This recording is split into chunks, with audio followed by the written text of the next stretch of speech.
Every C++ program you will ever write starts with exactly one thing: plain text. You type characters into a file, save it, and somehow, that file transforms into a set of instructions that your CPU executes at millions of operations per second. It's a fundamental magic trick, turning human thought into raw machine power. When I first started, I thought the computer just understood my code. But there's a critical, invisible translator in between. If you don't understand this translator, you're going to struggle with every setup, every error message, and every project you ever touch. Today, we demystify that entire process.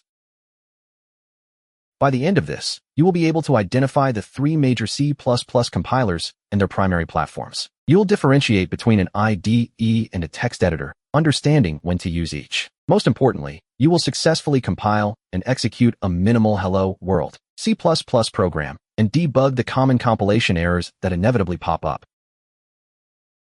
So what is this invisible translator? Think of it like this. You are a brilliant architect designing a magnificent skyscraper. Your design document, your blueprint, is incredibly detailed, full of specific measurements and material choices. That blueprint is your C++ source code. Now, the construction crew, the actual workers on site, they don't read blueprints. They need very specific, low-level instructions. Pour concrete here, weld beam number 42 there. These are the raw, binary machine code instructions your CPU understands. The compiler is the foreman who takes your complex blueprint and translates it into those precise, actionable commands for the crew. This diagram shows the flow. Your human-readable source code, which is just text, goes into the compiler. The compiler then produces machine code, a sequence of binary instructions. This machine code is what your CPU directly executes. Without this translation step, your C++ program is just a fancy text file. There are three major C++ compilers you will encounter. On Linux, you'll primarily use GCC, the GNU compiler collection. You install it with your package manager. For instance, sudo apt install G++ on Ubuntu. It's free, open source, and incredibly robust. Then there's Clang, part of the LLVM project. Clang is known for its excellent, human-readable error messages and often faster compilation times. You can install it with sudo apt install Clang. If you are on Windows, you will most likely be using MSVC, Microsoft Visual C++. This compiler comes bundled with Visual Studio, specifically the Community Edition, which is free for individual developers and academic use. Each of these compilers takes your C++ source file and translates it into an executable binary specific to your operating system and architecture. Now, where do you write this source code? You have two main choices: a text editor or an integrated development environment, an IDE. Think of a text editor like a very sharp, specialized knife. It's excellent at one thing: editing text. Tools like VS Code, Sublime Text, or Vim fall into this category. You get syntax highlighting, but you manage compilation and execution yourself, usually from a terminal.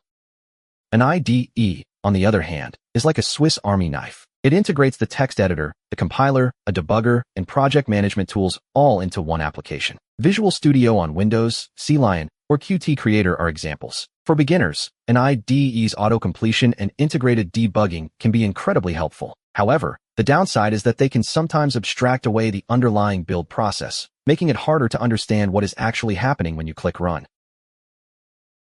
Let's write our first C++ program. Every C++ program begins execution in a function called main. This is the entry point, the front door your operating system looks for when it tries to run your program. If you don't have a main function, your program won't even start. I'm going to write a simple program that prints Hello World to the console. Here's the code. This first line, #include iostream, tells the compiler to bring in the declarations for input and output stream objects. Without this, the compiler wouldn't know what standard cout is. Then we have int main open parenthesis close parenthesis. This defines our entry point, the main function, which returns an integer. Inside main, standard cout is the standard output stream, typically your terminal. The left shift operator, called the insertion operator, sends data to that stream. Here, we're sending the string literal hello world. Then standard int L inserts a new line character and flushes the output buffer, ensuring the text appears immediately. Finally, return 0 semicolon indicates to the operating system that our program executed successfully. To compile this, assuming you saved it as hello.cpp, you open your terminal and type g++ space dash standard equals c++ 20 space hello cpp space dash o space hello. The g++ command invokes the GCC compiler. Dash standard equals c++ 20 tells it to use the c++ 20 standard, which is good practice. Hello.cpp is our source file. -o hello specifies the name of the output executable. If you omit -o, it defaults to a .out on Linux/Mac OS or a .exe on Windows.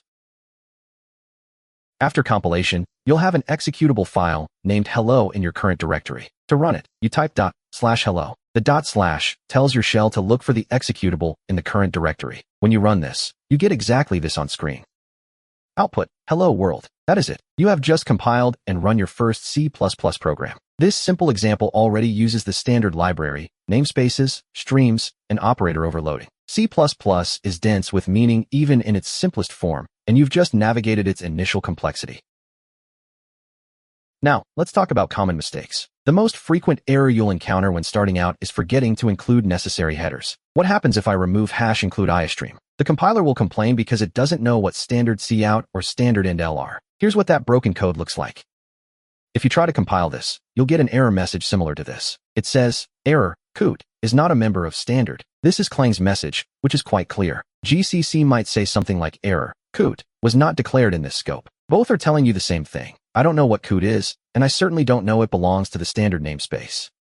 The fix, of course, is to put #include iostream back at the top of your file. This is why understanding the compiler and its role is so critical. It's not just a black box. It's giving you feedback, telling you exactly what it doesn't understand about your instructions. Learning to read these error messages is a superpower. For larger projects, typing G++ commands for every file becomes tedious. This is where build systems come in. Think of a build system like a project manager. For simple projects, you can use G++ directly. But for anything complex, with multiple source files, libraries, and dependencies, you need something to automate the compilation and linking process. CMake is the de facto industry standard for this. It doesn't compile your code itself. Instead, it generates platform-specific build files, like Makefiles or Visual Studio project files, which then tell the compiler how to build your project. We will cover CMake in depth in a later module, but for now, understand it as the tool that orchestrates the compiler for complex software. You now understand the critical role of the compiler as the translator from your C++ source code to machine code. You can identify GCC, Clang, and MSVC as the primary compilers and know how to choose between an IDE and a text editor. Most importantly, you have successfully compiled and executed your first Hello World program, and you can debug common errors like missing includes.